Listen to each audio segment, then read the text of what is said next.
A romantic relationship can at the very least be confusing. They take work and efforts, and while a vast number of people in the world have had, currently are, or will enter a romantic relationship in their life, most of us learn little to nothing about them. This can often lead to disaster. While there is a whole lot of direction and topics to cover in romantic relationships, here in this video of Inner Picture Stories, the educational platform on life, we like to go through the 4 stages of a romantic relationship.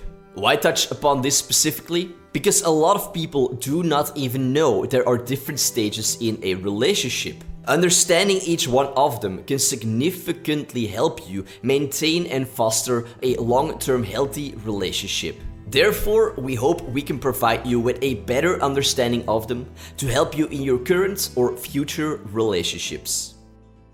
For the past several decades, Helen Fisher, PhD, neuroscientist and senior research fellow at the Kinsey Institute, and Lucy Brown, PhD, clinician professor of neurology at Einstein College of Medicine in New York, have been studying the brain activity of people in love, from the early to later stages of love. Based on the work of Helen Fisher and Lucy Brown, there are 4 stages in a romantic relationship.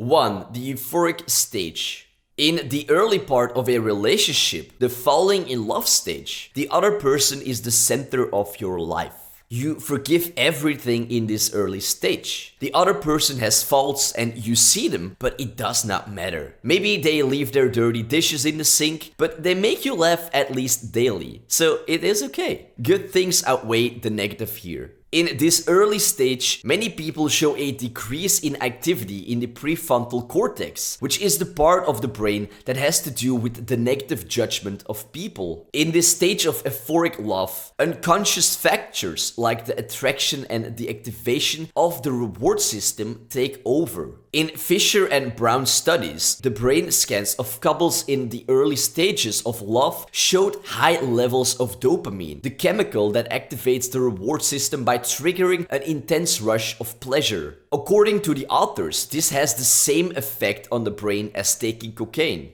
2. The early attachment stage. In this next stage, the more evolved part of the brain begins to take over, including the ventral pallidum, the region of the brain linked with feelings of attachment, and the attachment hormones, vasopressin and oxytocin, sometimes referred to as the love hormone. Memories have been integrated, both positive and negative. You've gone through some difficulties and you've developed a strong attachment.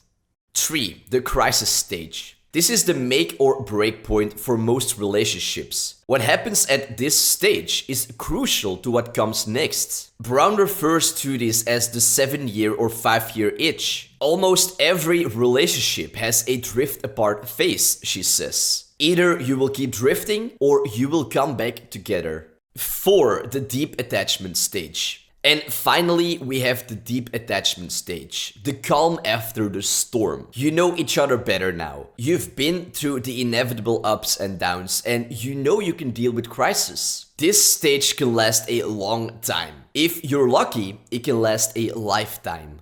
Now, the main problem where suffering and confusion can happen in relationships is when we assume this first feeling, this euphoric high, will last. However, studies have estimated this euphoric stage to last anywhere from 6 months to 2 years. It's mainly through Hollywood movies and TV series that an unrealistic idea of relationships has been cast. Relationships are hard and take work to nurture. However, that isn't a bad thing. Life is ever evolving. So are relationships. Each stage of a relationship is like a journey, and it's on this journey where true happiness and growth are acquired.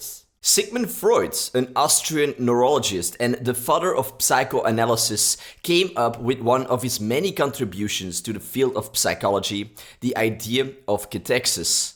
In psychoanalysis, cathexis is defined as the process of investment of mental or emotional energy in a person, object, or idea. It is defined as the investment of emotional energy into an object or person, often to the extent of being unhealthy. Cathexis happens when we intentionally focus on the falling in love aspect of a relationship. As a consequence, our love might burn with a bright flame, but will soon fizzle into sparks before being extinguished altogether. To prevent this, think of love as an action, not a feeling. If our love is genuine, it will not require lots of feelings at all, since it is much bigger than cathexis. For example, in a well-functioning marriage, both partners continue to choose their spouse because they have committed to support that person and strive together towards common goals. Even if they disagree and occasionally get angry at each other, they do not get swayed by those passing feelings. In this sense, showing your love is as simple as giving your attention, listening, and helping your partner reach their goals.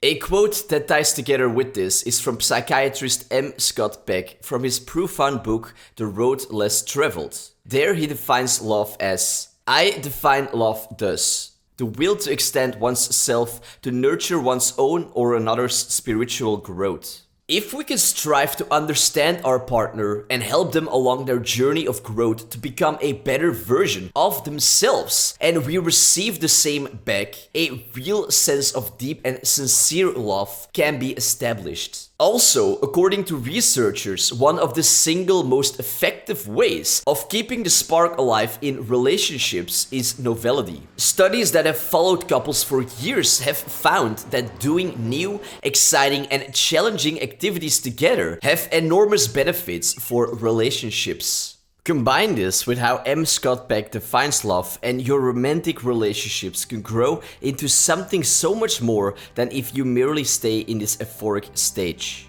Now, if you'd like to learn even more about romantic relationships, have a listen to the interview we did on the IPS podcast with sexologist, dating coach, and relationships expert Shan Boodram. Below in the description of this video, you will find a link to the episode. Or you can search for the EPS podcast, found in every possible place you enjoy listening to podcasts on, including Spotify, iTunes, Pocket Casts, iHeartRadio, Stitcher, etc. With that, we hope you enjoyed this video from Inner Picture Stories and it gave you helpful information. If it did, don't forget to subscribe for more upcoming videos on other interesting topics.